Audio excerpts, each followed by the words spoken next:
பார்க்கத்தானே போற இந்த காளியோட ஆட்டத்தை. தட்டிச்சோறு எதுக்கு லாய்க்கிறத எப்ப பாரு போன நோன்றதே வேலையா போச்சு. பாடாங்க நோ மியூசிக்கலினா களியோ கூலோ இந்த ஆர்டிக்ஸ் எடுத்துட்டு போய் பாக்கறல பத்திரம் போய் போ. சரிண்ணா.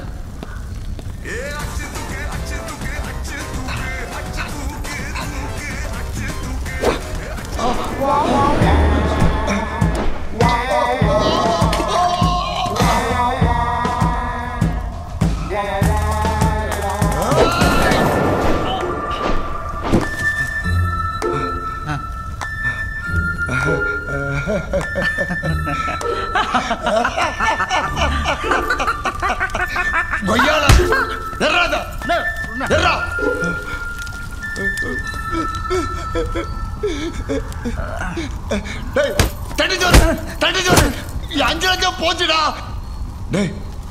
இத கொண்டு பாய் கடையில் கொடுத்து போயிட்டான். வாடாங்க. எங்கடா போற? பாய் கடைக்கு. பாய் கடைக்கு போய் பிரியாணி சாப்பிட போற. இந்த ஆர்டிக்ஸ்ல உள்ள வீடியோ புள்ளனே வந்தானுடா. இத பாய் கடைக்கு எடுத்து போய் ரெடி பண்ணி கொண்டு போ. ஓகேண்ணா. போடா போடா போடா. இதுல ஒரு கையெழுத்து போடுங்க. இதுல 5 லட்சம் ரூபாய் இருக்கு.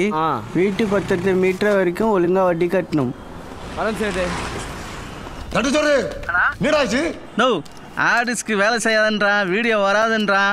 சரியான வேஸ்ட்னா அவன் இப்படிலாம் சொல்லுவான்னு தெரிஞ்சுதான் அந்த ஆர்டிஸ்ட்க்கு எடுத்து கொளுத்தி சூடு காட்டிக்கினே வந்தேன். அப்படி இருந்தும் முடியாதுன்றான் அவன். என்ன சொல்லு சும்மா சொல்லு. ஆர்டிக்ஸ கொளுத்திட்டு இருக்கான்பா. என்னடா சொல்ற நீ? டேய் தண்டிச்சோறு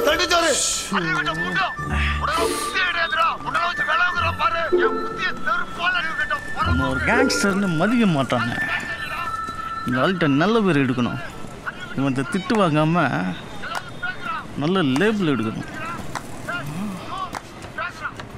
அண்ணா அவன் ஒரு ஐடியா கொடுத்தானா?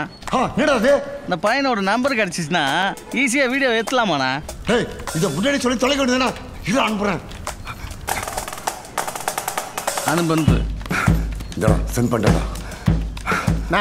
அத்தை உடனே அவன்லாம் ஒரு ஆளுன்ட்டு அந்த நம்பரோட வாட்ஸ்அப்க்கு வீடியோ சென்ட் பண்ணியிருக்கோம்னா வாட்ஸ்அப் சென்டிங்ல போனா வீடியோ எடுத்துடலாம்ண்ணா. ஆமால அதான் நெருப்புல விழுந்துச்சுல. ஆமால அண்ணா அந்த வீடியோ காணுங்கிறது நமக்கு மட்டும் தானே தெரியும். அது அந்த பையனுக்கு தெரியாதுல்ல. ஆமால